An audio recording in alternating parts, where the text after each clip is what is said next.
millions of migrants risk their lives every year to reach the West. But according to the left, it's the most racist place on earth. You know, they don't even prioritize the worker class anymore. What they're prioritizing is their base, which are, in my opinion, just immature communists. But then you have groups like that want to put us all on the same level. Well, you got to see a preview of what putting everyone on the same level through equity gives. What exactly is Mark Carney even doing right now? Because Canadians were told that this guy was the heavyweight, the global operator, the guy who understands markets, he understands trade, he's going to deal with the United States. And yet we're getting brutally hit when it matters the most. When people are free to choose, they choose to keep their money. That's what the left doesn't understand. Welcome to the Right Call Podcast, everyone. Episode 113. Lucky number, unlucky number? I don't know. We'll see today. Maybe. We're not doing any backup mics, so if the audio screws up, which it tends to do sometimes, then, it was an unlucky number. But so be it. My name is Elliot Daniel, and I'm joined today by Simmer Malhotra. How you doing, sir? I'm doing great. It's been a couple of weeks since we had a podcast. I think last week you were on. When we recorded on Monday and then following Monday. It's been 14 days. Fortnightly. It's a word I learned. That's right. The French guy learned a word. Fortnightly. You know what fortnight means? It's a game, no? Let me teach you English. Fortnightly means every 2 weeks. Okay. That's right. See, it's like in Bi-weekly. French. Yeah, and fortnightly. That's the right word. It's like in French, we say, hebdomadaire, that's weekly. Bi-hebdomadaire, it's every 2 weeks. Okay. Not to be confused with any other. Bye. Yeah, don't. C9 is coming. It's in the Senate. We are not joking with this anymore. We are humble, good guys, and that's how we shall stay. I had, for example, yesterday's NDP Convention was just so beautiful. I thought it was run so perfectly. It was done state of the art. I loved the debates. I enjoyed the diversity of thought and opinions, and most importantly, of expression. Yeah. Expression that came from there. Brilliant people who are going to really drive Canadian growth in the future, let's just say. Absolutely. They represent the worker class. Okay. Jack Layton is proud. Absolutely proud. Yeah. Not rolling in his grave. Not at all. God bless him. God bless. You know what? I may disagree with his politics, but I don't think he was a bad guy. I think he actually had some decent, he had a good heart and he wanted the best for Canada. I really wonder if the same can be said today with the NDP. I think they're just completely uninformed on the major issues that this country faces. Like, you just look at the convention and quite frankly, what were they talking about? Identity cards. We have a state of affairs in Canada where 85%, like 80% of Canadians feel as though they'll never be able to afford a home, record federal debt, 2 million Canadians lining up at food banks, and they're concerned about identity cards. So quite frankly, it just shows that I just find this political party and this political movement just not serious. I think that's incredibly bigoted, and I just want to say I disagree with everything he says. Don't jail me, please, Daddy. I love you, Carney. All right, so today on the agenda, we're going to talk how the West is the best. The West is the best. Also, a little bit about homeless people, because it's hilarious to see the contrast between, red states, blue states, about, conservative values, liberal values, and how it affects the homeless. And also how capital is fleeing everywhere that's woke. You go woke, go broke. Yes, sir. And the NDP is not broke. Their coffers are filled with a lot of money. They have not gone woke and gone broke. I'm not being sarcastic either at all. So anyways, that's what's up with me. What's up with you? Today, I wanted to talk about Mr. Mark Carney, who has recently came out that he only attended about 29% of question periods since the election. So I want to talk about the segment. I called it "Carney Doesn't Care About Canada." That's my opinion. And to follow allegedly for legal purposes. The next topic was, it kind of leads into my next topic, which was, where have all the Canadian startups gone? Because what you just said is get woke and go broke. They're nowhere. There's none. And the numbers support that claim, sir. I know. And we're going to talk a little bit about Olivia Chow and Toronto City run grocery stores. Yes. Recent announcement. And on a tiny note, it's an anecdote of a migrant, I believe, who verbally abused a police officer who pulled him over for tinted windows, I believe. And it happened actually not too far from where we shoot our podcast. It was right around near the Orange Julep in Montreal. Yeah. I saw that. Horrifying behavior. I mean, horrifying. We got some gangsters in here. We got some big. It's funny you mentioned Olivia Chow, though. You know, speaking of Jack Layton. Oh God. I mean, Viagra was around back then, right? I suppose. I mean, it must have worked. Anyways, I don't know. Maybe she's a freak. You know, I don't know what Olivia Chow does. I have no idea. It's not my place to judge. Okay, to each their own. It's just a thought. There you go. All right. So, the West is the best, fellas. The West is the best. All right. At least I think. And I'm not the only one, because millions of migrants risk their lives every year to reach the West. But according to the left, it's the most racist place on earth. I mean, yeah. So, for example, in Senegal, being gay gets you 10 years in prison. But according to the left, it's white men who are homophobic. In Saudi Arabia, non-Muslims are banned from entering certain cities, entire cities even. But according to the left, it's the West that is exclusionary. South Africa has more race-based laws today than during the apartheid. But according to the left, it's white people who are the most racist and divisive. The three countries with the most slaves today: North Korea, Eritrea, Mauritania. But according to the left, white men are responsible for slavery. In Afghanistan, Islamists have banned women from school. But according to the left, the patriarchy is in the West. In Nigeria, foreign models are banned from ads. But according to the left, Western societies are the most racist. China made ethnic assimilation the law. And we're not even going to talk about the Uyghurs in this, by the way. But according to the left, it's the West that's cruel for asking people to integrate. In Iran, women are arrested for showing their hair or protesting against the government. But according to the left, it's the West that oppresses women.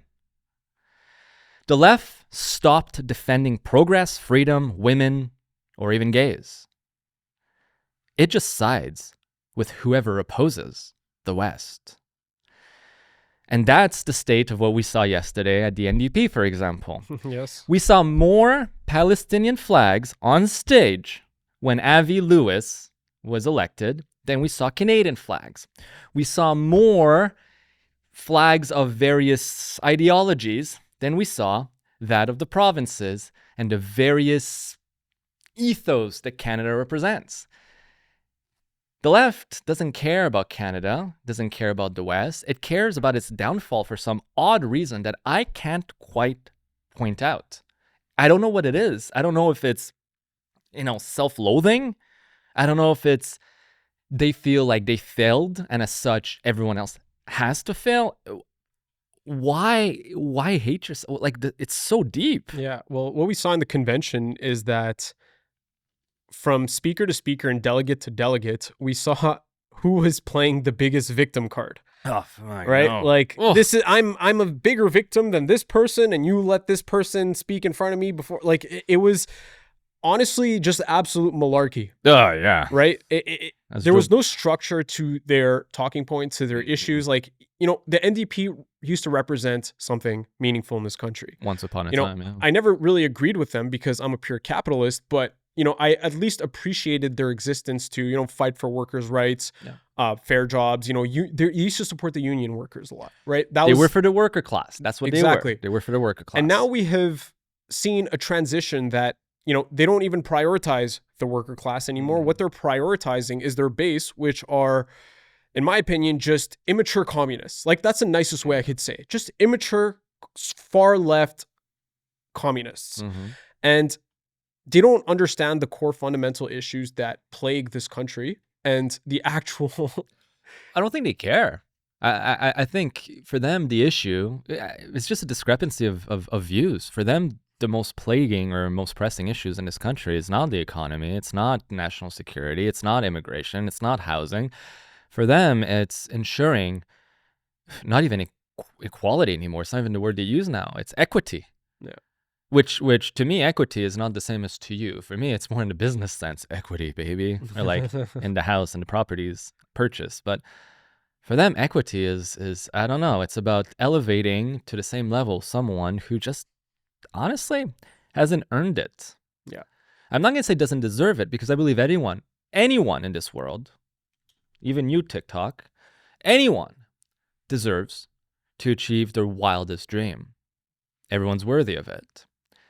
But got to work for it. Ain't going to come easy, ain't going to come free. Yeah. Nobody owes you anything. You got to build it. Well, that's precisely the issue, right?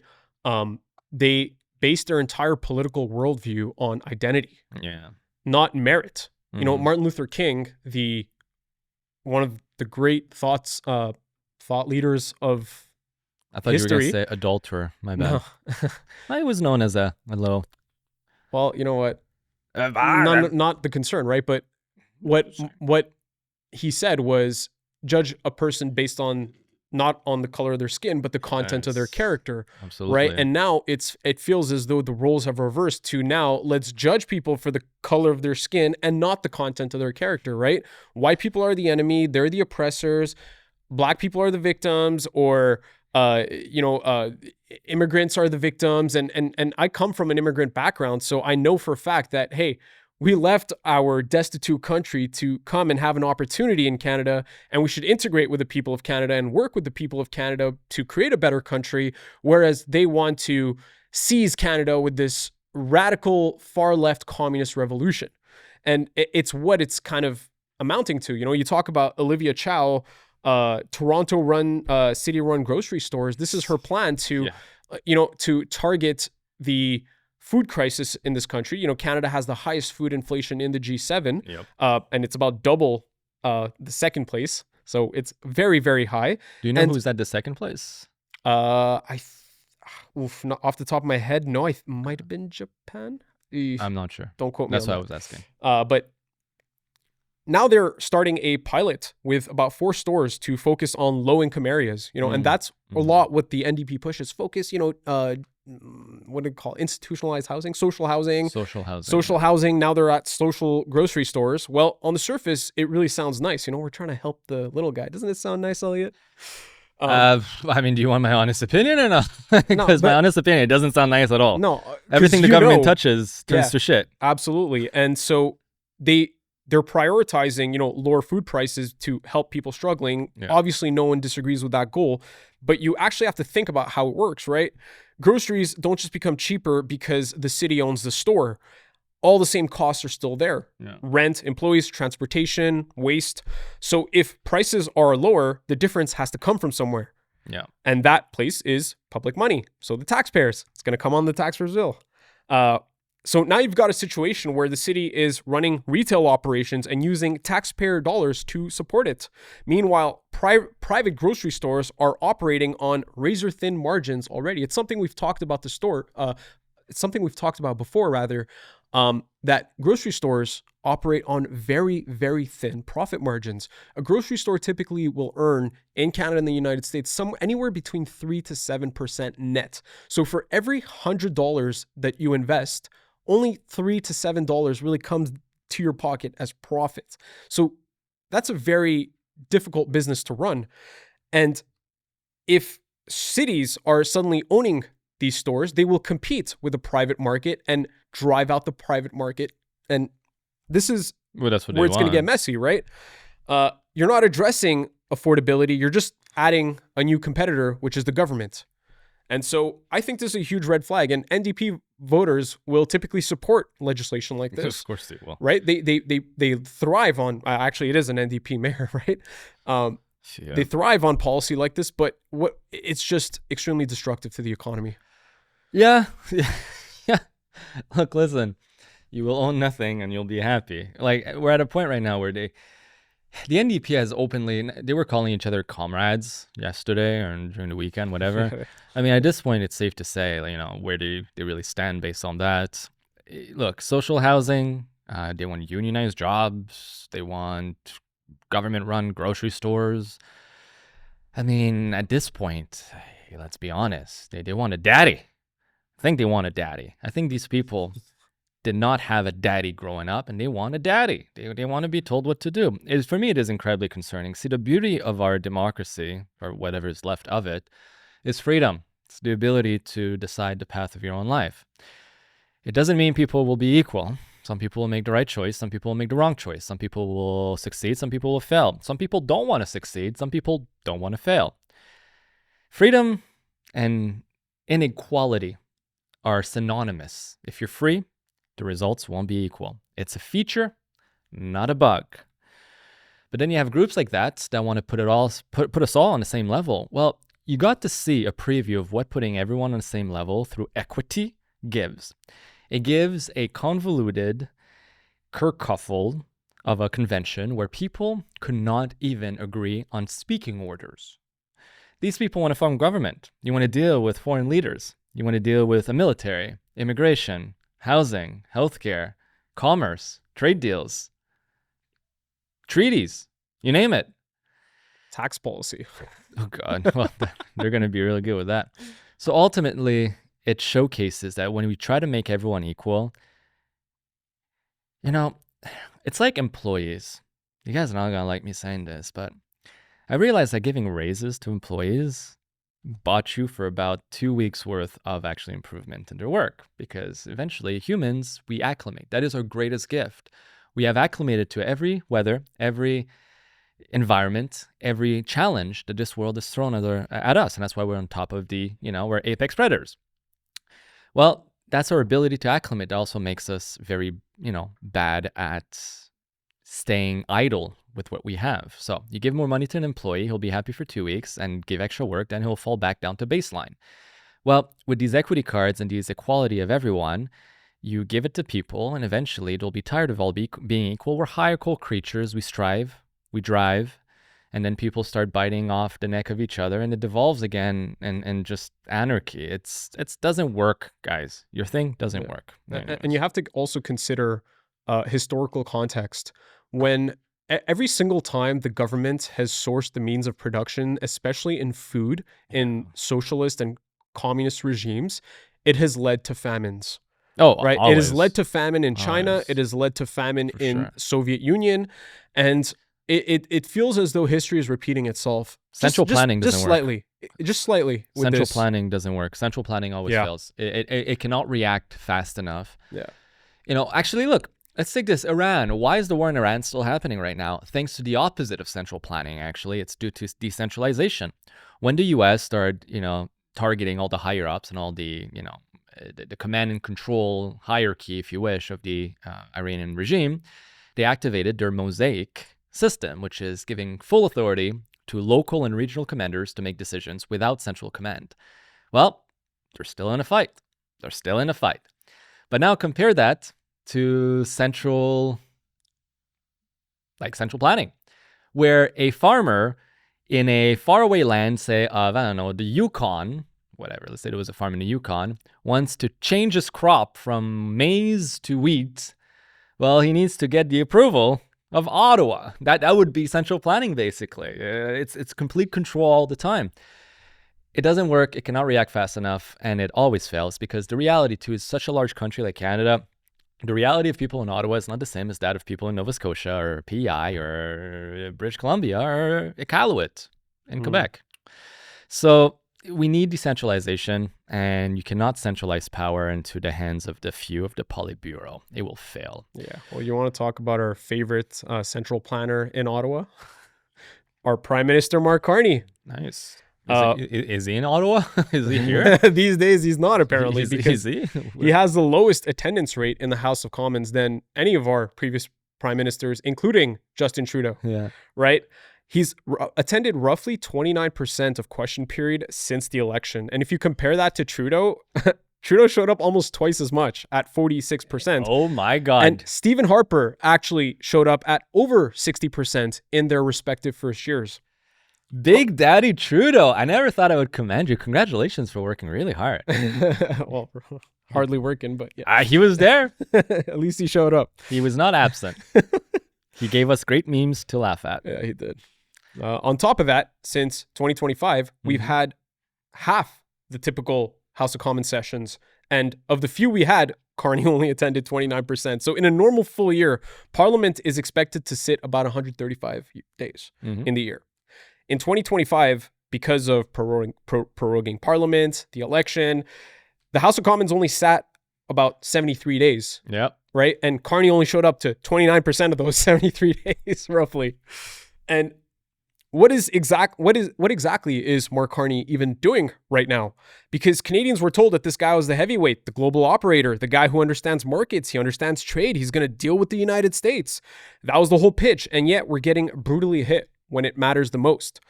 The US is putting serious pressure on Canadian industries, steel, aluminum, autos, the backbone of our economy, quite frankly. And businesses are delaying investment, especially in places like Windsor, where almost everything depends on dealing with the South. And this is our biggest trading relationship with no second place even close, right? Not Indonesia, where Prime Minister Carney was so happy to sign a brilliant trade deal. Not China, not Europe, and not some future deal. Our biggest trading partner is the United States. Trillions in trade, billions crossing the border every single day. And I would ask liberal NDP voters to go to the Canada-US border one day and just sit down and watch how many trucks are passing back and forth to recognize how important this trade deal is. To be exact, about 75% of our exports go to the US, and about 60 to 65% of Canada's imports come from the US. So if you're the guy brought in to handle that issue, why has nothing meaningfully improved a year after you were elected? I can answer that. Go ahead. I can answer that. It's Brookfield Transition Fund, baby. They're doing great. They're doing great. The deals they're making, man, Carney's performing. He really is. He's performing. Like, I mean, it's amazing to watch him go. The deals they've been signing, it's unbelievable. He is incredibly competent. Like, if one day I need like actually a closer, like a sales closer, I'm going for Carney. He's great. The downside is that he's not closing for Canada, but it doesn't matter. We're paying the bill nonetheless. Side note, just a little correction. Trade between the US and Canada is not trillions. It's 916 billion. So it's not quite a trillion. It's a lot. It's a shit ton, but it ain't trillions. Just a little correct. No, we want the truth. When I fuck up, which I do all the time, I like when you guys correct me. So there you go. Keep me accountable, please. And if I was an NDP, I would say, govern me harder, daddy. But yeah, no, I mean, look, Carney's he's not working for the Kings. I'm convinced of that. Completely, utterly. I mean, just watch him yesterday at the Juno. Oh, God, the Juno. They glazed him. Oh, that was a glazing and a half. I mean, that's like a psyop. That's an absolute psyop. This guy has done really nothing concrete for Canada. Like, your life has not improved. And these celebrity, okay, between quotation marks, let's be honest, okay? Like, Nelly Furtado, is she really a celebrity anymore? So it's funny because I actually used to go to high school with the son of her manager. And when she came to Canada back in her younger days, when she was still a little firecracker, like he brought like everyone in the lodge and like the booth to go watch it. It was cool. But yeah, times have changed. So watching all these makeshift celebrities in Canada just glaze over Carney, you're just like, what the hell is going on? The disconnect is insane. It's wild. But you know, people are voting with their money though. And this is what I love. People are voting with their money. Maybe not in Canada, clearly, because we still just haven't felt the pain enough yet. Not quite. But in the US, definitely. To give you an idea, California lost last year $11.9 billion. New York lost $9.9 billion. Florida, though, gained $20.6 billion. And Texas gained $5.3 billion. People are voting with their feet, and the data is absolutely brutal. You know, people are leaving these woke places. The problem in Canada is that we have nowhere to go. Where are we going to go? Which province? Alberta? That's about it. But regardless.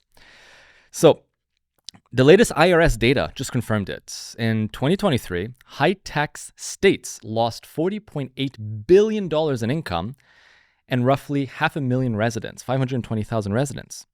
Low-tax states gained on the other hand, $37.2 billion and roughly 492,000 people in a single year. Not bad, eh? So the biggest losers in 2023 were California, obviously, 11.9 billion, New York, 9.9 billion, Illinois, horrible place, 6 billion. Good hot dogs, though. Horrible place. And Massachusetts, 4.2 billion.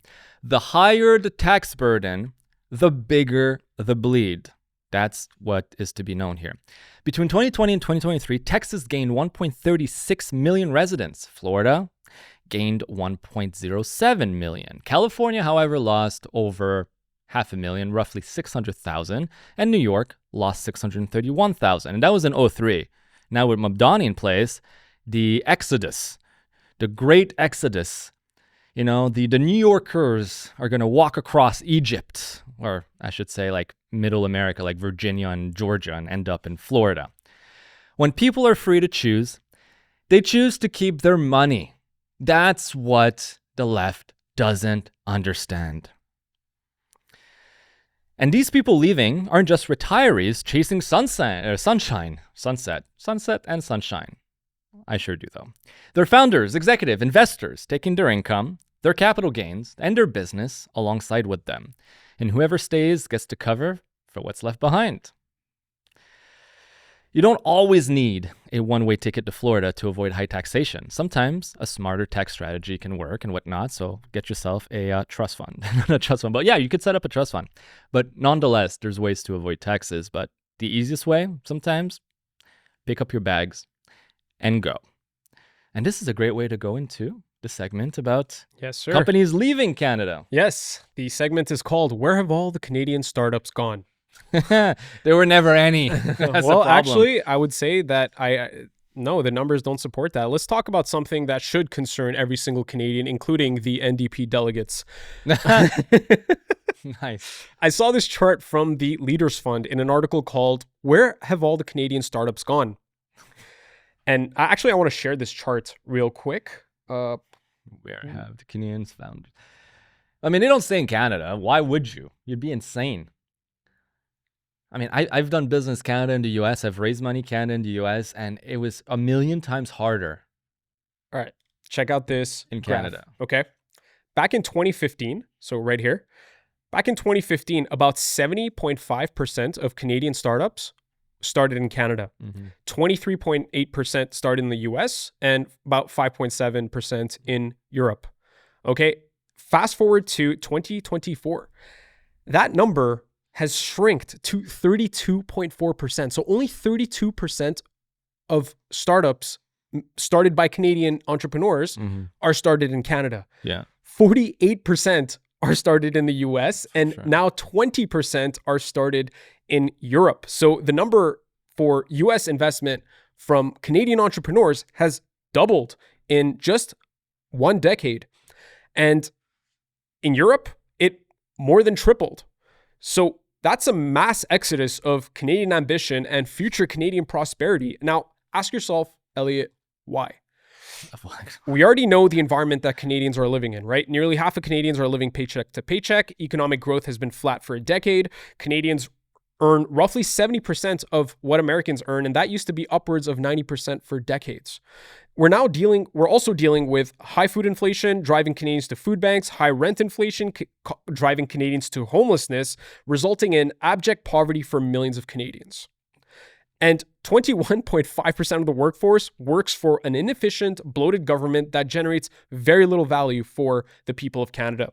They can't balance the budget. They can't pay down our national debt. Housing starts have collapsed with this government. They can't handle healthcare. Our roads and bridges are in awful condition. So when someone with drive, talent, potential, capital, and ambition looks at Canada, they simply leave. And quite frankly, it's depressing. Let's break down what's actually holding our country back. Okay.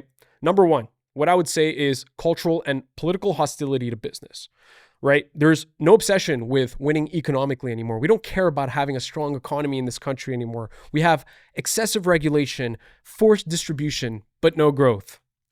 Climate policy as economic suppression, right? Instead of having smart energy leadership and driving more capitalism into the country to have more innovation, we get layers of taxes and restrictions that make Canadian businesses less competitive globally. Here are some examples. The fuel excise tax, the industrial carbon tax, which applies to oil and gas, manufacturing, mining, cement, steel, chemicals, core pillars of our economy. The carbon tax, industrial carbon tax is going to go to $170 a ton by 2030. The oil and gas emissions cap, clean fuel regulations, a rebranded carbon tax. We have insane bureaucracy and permitting hell, right? In Canada, it takes about 5 to 10 years, up sometimes even more than 10 years for major projects. In US, it's around 2 to 4. Reckless fiscal to get the entire project done. Permitting. Okay, permitting. Wait, permitting. Yes. 5 to 10 approval. years to get a permit. Like yes, for major projects. Damn. In Canada, in the US, it's less than half of that number. So, on top of that, like I said, we have massive deficits, money printing, and no serious plan for economic expansion. The result of this, Elliot, is that capital chooses to just run away from our country. It's the same thing with doctors. They just leave Canada and they just go to the US. Same thing with the business, right? A country that drives out its builders doesn't just lose growth. It robs its children of a future, right? We talk about youth unemployment at like unprecedented levels in this country. Well, if young entrepreneurs are not starting their business in Canada, well, young employees are not going to be able to find jobs in Canada. Goes hand in hand.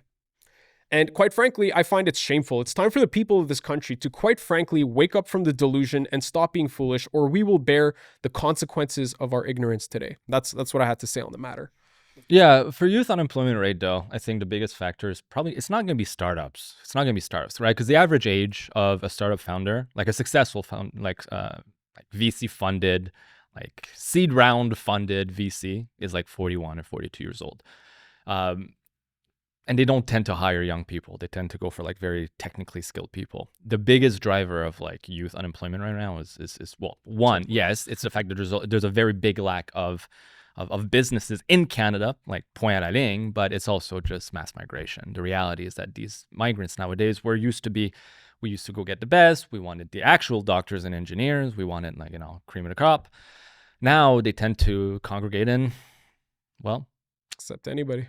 Well, no, they tend to congregate in minimum wage jobs. That's what I'm trying to say, right? So it's the Tim Hortons worker, it's the factory worker. It's the basic stuff, the stuff that normally the jobs are taken by the student who needs to work during the summer, or the kid who is doing something during the week but wants to work on the weekend. And it suppresses wages as well. This is actually kind of interesting, right? Because take Scotland. Or take just all of England during the Black Plague, the Dark Death, the Black Death, right? The plague, bubonic plague, where over a third of the population died. Over a third in like a couple years. It's an insane societal collapse, right? You might wonder, like, oh my God, did society like fall? Well, no, it didn't. It picked back up and it thrived. And I'll tell you why it thrived. Because the lords, the barons, the marquesses, the dukes, and the kings sadly did not have access to millions of Indians coming in here to inflate or to suppress the wages. The average peasant in Scotland saw his wage more than triple in those 2 years. So whoever survived and was left behind had no choice but to pick up the slack. And guess what? All the wealthy aristocrats had no choice but to pay them more to do that job.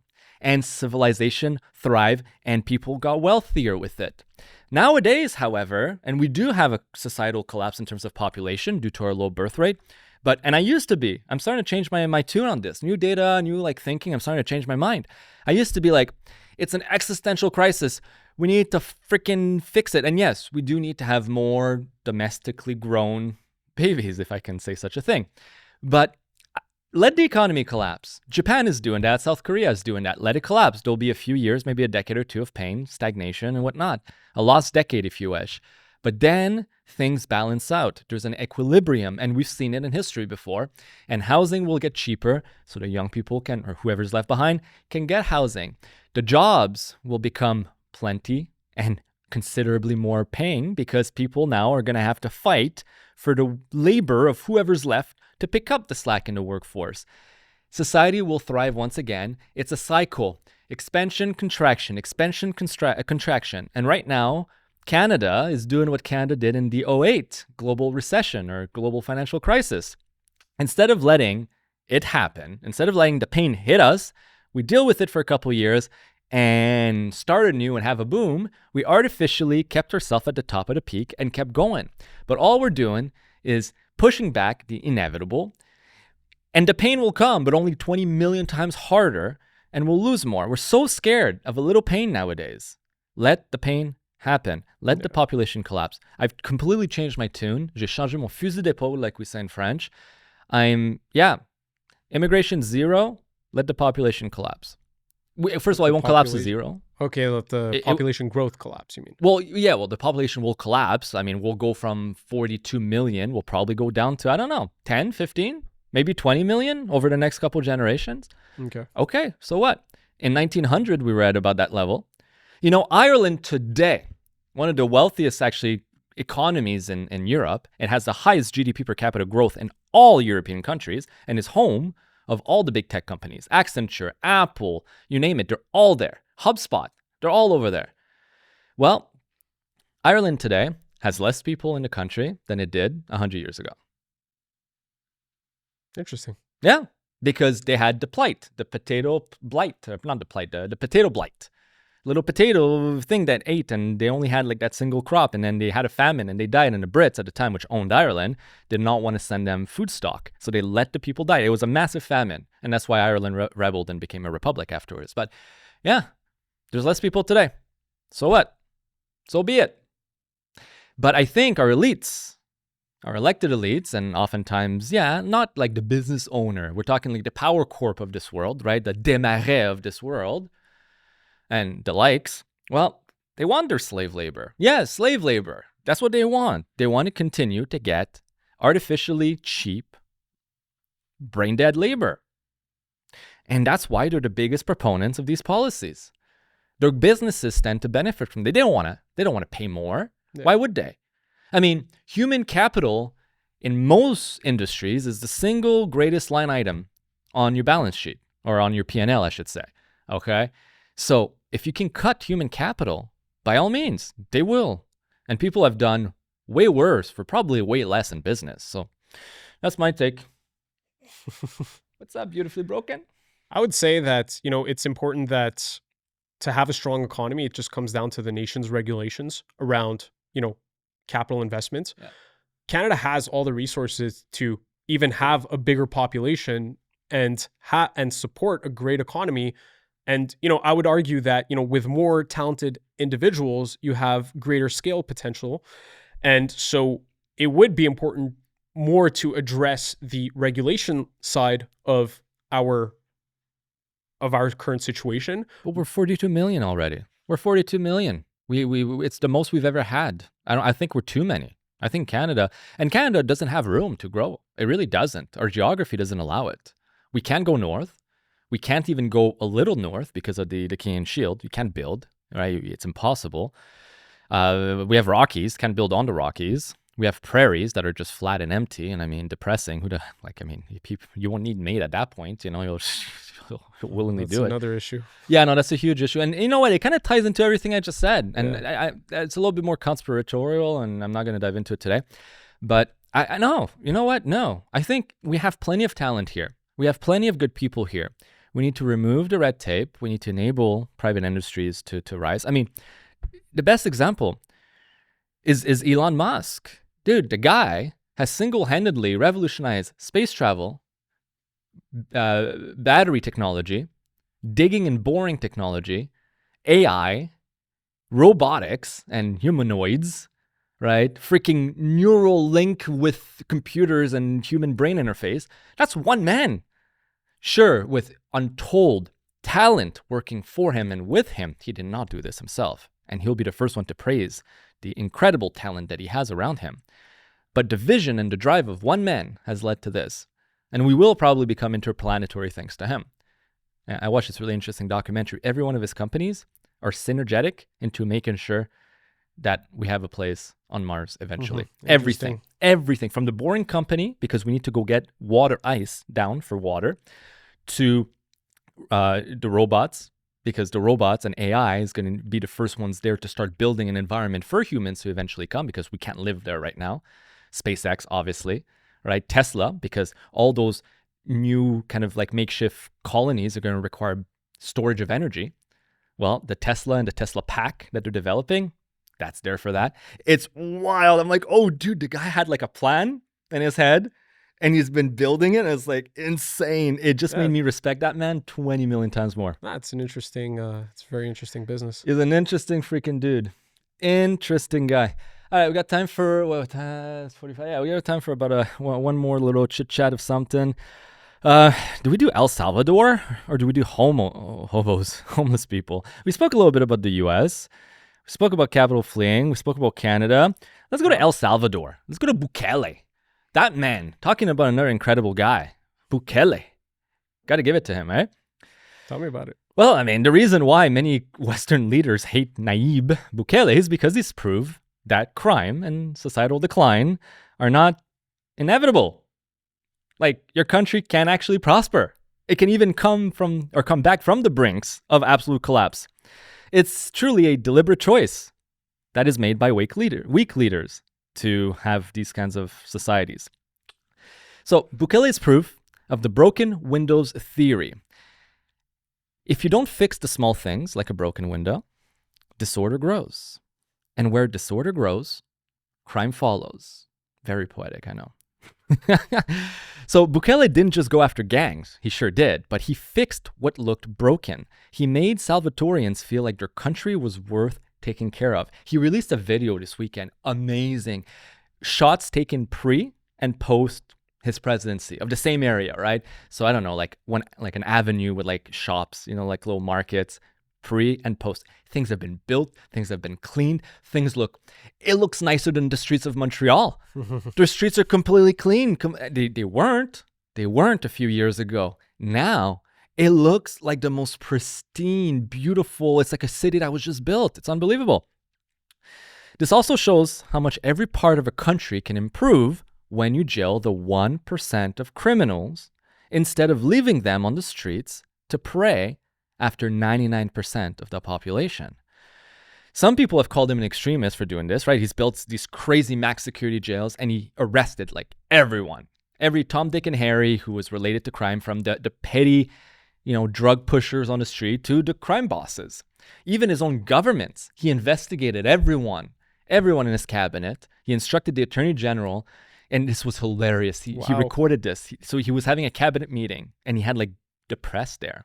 And like some of his ministers or secretaries, I don't know how they're called over there, but they were like, oh, why is the press here for this cabinet meeting? He's like, you'll understand, because it's a little bit odd that the entire press was there. And then he's like, okay, thank you for being here. I've instructed my Attorney General today to open an investigation for corruption in every single one of you. I hope you all pass. I hope you all freaking, everything turns out to be clean, but we will look at every single one of you to make sure there's no corruption. We've arrested criminals, but now we got to look inside the government as well. And the reason why the press was there was to like put the pressure on them, right? Now it's public. Now everyone knows that he's investigating his own people. Love it. We need some of that in Canada. Imagine. Now some people are saying, but he's a dictator. I'm not going to call him a dictator yet.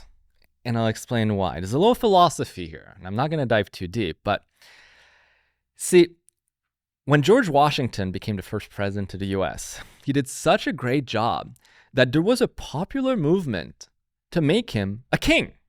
People wanted George Washington to become a makeshift dictator, stay in power. First of all, there was no constitutional amendment at the time that forced the president to, only have 2 terms. He could have been reelected a 3rd and a 4th and a 5th. Heck, he could have turned the presidency into anything he wanted. He chose to step away. Another very controversial figure And I'm not saying everything he did was good, but he did clean up a lot of the act in his country.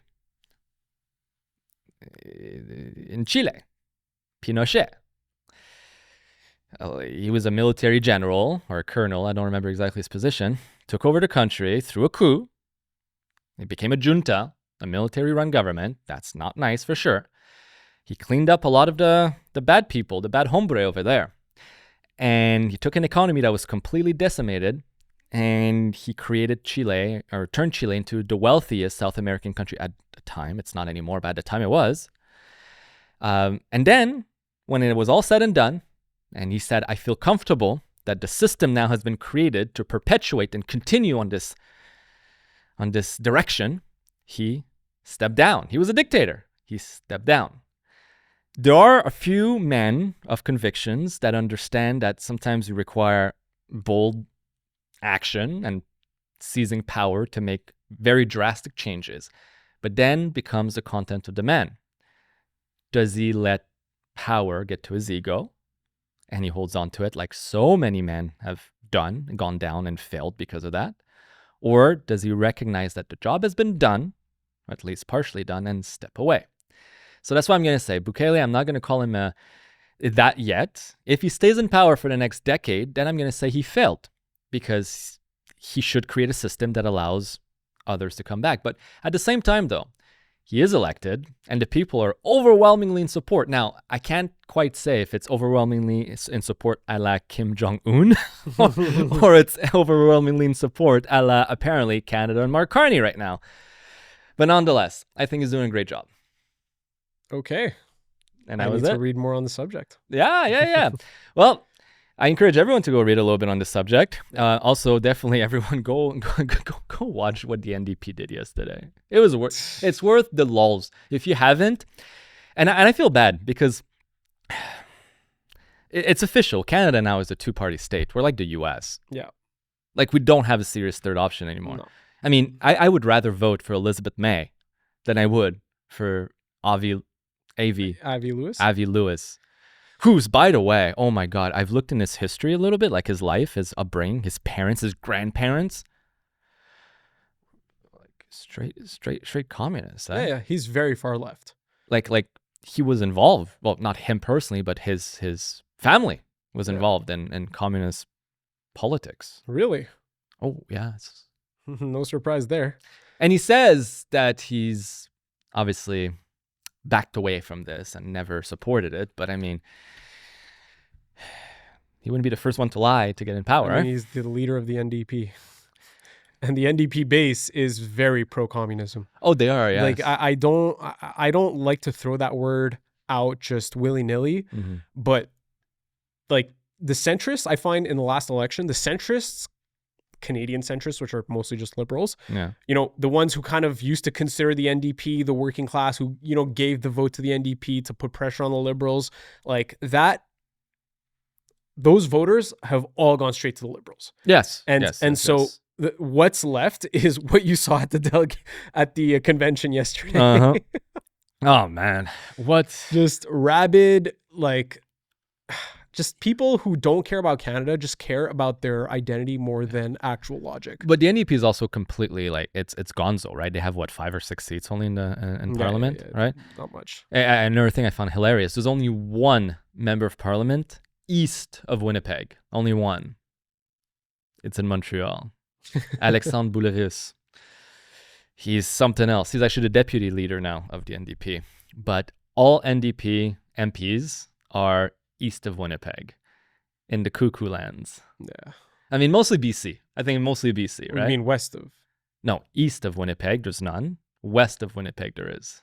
Okay. Right. Winnipeg east, that's like Montreal, Toronto. Yeah. Okay. Whatever. That's what I thought. Okay. Yeah. But all of them are west of Winnipeg. So, but at the same time, Manitoba does have an NDP provincial premier as well, right? Who is no better. God. Wob Canoe. Row your boat up and down the stream. Well, anyway. You know what? One thing I will say is I think he removed the tax on food. Yeah, but there's no tax on food. There's no tax on food. On value-added products there is. On value-added products, yes. Yes. On staple, there's no. Like you buy bread, you buy meat, there's no Yeah, taxes. But on value-added products, yes, that is true. And good for him. As he turns around and then makes public transport free for everyone. Wonder who's going to pay for that. But anyways, that's a discussion for another time, my man. And for everyone at home, Patreon, $8 a month. Sign up. Thank you very much. You know the spiel. Love you big time. Next time.